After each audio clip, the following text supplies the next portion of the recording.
Hello. Hi! Interviewin kita. Pwede. Gusto ko yan. Sige. Gusto yan. Paano ka ba nagsimula sa V-Mobile? Pakilala ka naman. Sige, pakilala ko. My name is Abigail de la Cruz.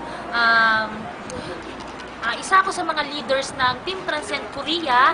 I've been into business for about 8 months. So, nahirapan ka ba sa umpisa? Mahirap. Sa umpisa, kung mahirap, mahirap talaga kung iisipin mong mahirap. So, sa lahat ng bagay talaga, sa umpisa mahirap. Kahit dito, pagdating mo dito, syempre isasalang ka sa makina, mahirap talaga. Pero isipin mo lang madali, para lahat ng bagay maging madali. Mahalin mo lang, para lahat maging madali.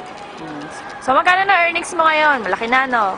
Malaki? Hindi naman ganun kalaki, kasi medyo malayo pa tayo doon sa malaki na sinasabi nila.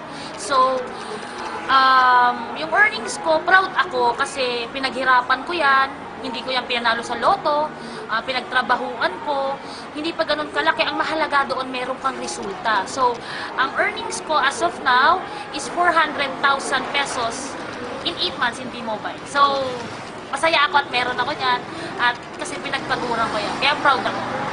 Laki na rin, no? So, anong masasabi mo sa team mo, sa mga leaders mo, tsaka sa mga members mo? Sa mga leaders ko, ang masasabi ko lang, kamsahamnida, Korea, sa Tagalog, maraming salamat kasi sa suporta na kahit malayo kami, para ang lapit pa rin. Kasi sa mga documents, sa supporting, sa motivation, lalong-lalo na sa team Generals, Radicals, Team Abundance, Team Transcend, sa ate ko, na leader ko na nagpakilala sa akin sa V-Mobile. Kasi siguro kung hindi ko nakilala yung team, siguro kasi ako inisip ko dati, parang another 5 years pa. Kasi 5 years na ako rito sa Korea, matapos na yung kontrata ko, and pauwi na ako because of V-Mobile. Kaya sobrang salamat. Kasi before, nung wala pa ako sa V-Mobile, sabi ko another 5 years pa. Kailangan ko ng 10 years na mag-abroad bago ako talagang sabihin ko stable na. Pero ngayon, nasa V-Mobile na ako at napakilala sa akin ng ate ko, parang sobrang excited na ako umuwi. Uwing-uwi na ako because of V-Mobile.